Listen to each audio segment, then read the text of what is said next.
was like, let me walk in them. Yeah. And then I was like, I knew they were the shoes for me when I didn't want to take them off. I was like, do I really have to take these off? Like, I was just gonna, like, I was walking around doing, like, things around the house, like washing dishes and stuff and, like, you know, chores. Yeah. And I was like, these are so comfortable. I really don't want to take these off. I'm like, these are the one. These are the one. They're sent from God. They're sent from God. No, because I was looking at the reviews. Reviews, like... What type of shoes are they? They're,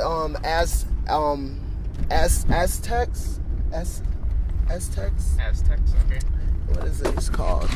It's spelled. I forget what the. AESICS. How do you say that? We'll go with Aztec. But yeah, Essex or whatever. They're a running shoe. Yeah. They're a certified running shoe, and like, you know, reviews, they alter your opinion on anything. Of course, you know, there's like usually negative reviews that like get posted up. No, yeah, because most happy people are too happy with the product to post an opinion about it. You know, it's those really, really, really happy people that want to go out of the way to help, you know, other people or the company that go out of the way. But most happy people don't complain or don't review.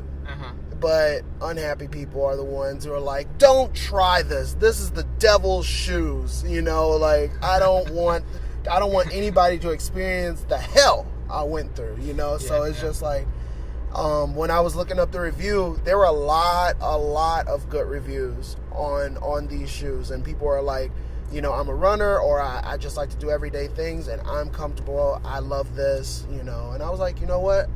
This has gotten me. But the only thing I have to watch out for with reviewing is I would be so into something, I'm like, yeah, this is what I need to buy. And then I'll see that one bad review, and that one bad...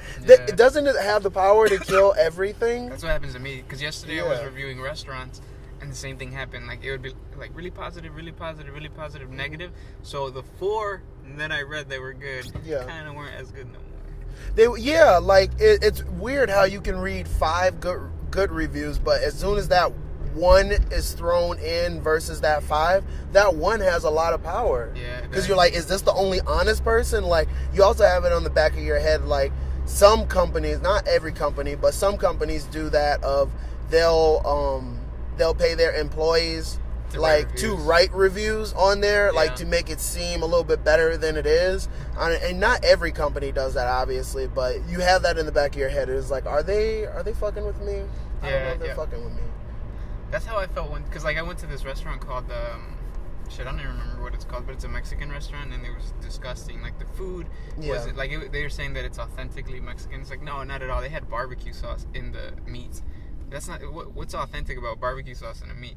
But, like, I wrote a bad review, and then, like, I went back to check it the next day. I think it was on Yelp, and I went back to check it again, and, like, somebody had countered my review with a positive review. So I was like, nah, there's no way that, like, the same day somebody wrote a positive review.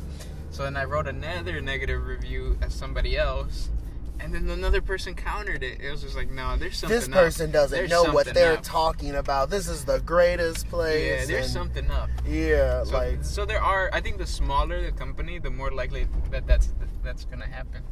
Because, like, if you go to the big companies, like, it's usually always negative reviews, not that many positive. But I'm really glad you liked your shoes. Yeah, they're comfortable, and I think I have a good gut instinct, like, when it comes down to that. Like, I've been getting better at, like, you know, okay, this is overwhelming positive reviews. Yeah, there are going to be always, I just have it in my head, there are always going to be people who are not satisfied with the greatest things. Right, of course. You know, no matter what. Or there's going to be people that have, like, a freak incident of their situation where it just makes it horrible for them. Yeah. You know, so I'm like, I'll go with the mostly positive item. And it's a good thing you did, too, because you loved them. Yeah. Because you were debating between these and another one you were telling me the other day, right? Yeah, there were 3. There were about, like, 3 other shoes that I was debating with. I was like, I need to step up my shoe game, just because with running shoes, people don't put that much thought in. Majority don't put that much thought. They're like, just give me something I can run in. But I'm like, I want my feet to be comfortable, and it does make a difference. Yeah, you said you researched it and stuff. What are the things you need for running shoes? Because like Well, somebody told me that like with the shoe, like if you fold the shoe in half and the tip touches the back without the shoe like distorting, it's a good running shoe. I don't know why, but that's what they told me. Okay. Is that what you found out in the research? No, that's my first time hearing that. So my years of me going to Famous Footwear and like folding the shoes. I've never heard people that. were just looking at me like I'm crazy. It makes sense. I'm not saying it doesn't make sense, but I've never heard that. And I'm curious, like, is a shoe that feels like you're not wearing a shoe better than a shoe that actually feels like you're wearing? I think it depends on your running style. Though it depends on the way you walk. You know, whether you walk on your tippy toes or you walk on your heel, that has a big thing. You know, I walk on my heels. Yeah. You know, a lot. That's where I put most of my weight. So I need strong heel support. You know, and I have a very, very small arch. Even if it exists, it's not there.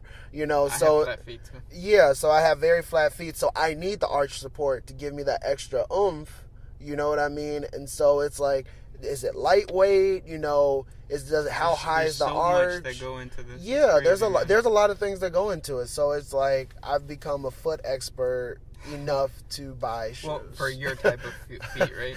Enough to buy shoes. Like I can't like recommend like any shoes to anybody or anything like that, but I have enough to buy for me. I have enough information to buy for me. Yeah, it's crazy that there's specialists out there just for feet. Yeah, and there was like, I saw the study the other day. They were like, people think they need shoes for running. They were like, there's no scientific evidence to back up that shoes make you run faster. Yeah. It's like shoes are more comfortable. There's science. Yeah, like by far, shoes are more comfortable to run in. You know, safer. Yeah. But to run faster, you break a bottle and you run in it. That hurt. Okay. Yeah. No, I'm just okay. And then, all right, and then no. I mean, it's just like we like our shoes for our comfort level. It doesn't really matter about, you know, whether it has arch support or da-da-da-da. It's gonna make us more comfortable when we go to the gym, when we go running. But to run faster, we don't need shoes.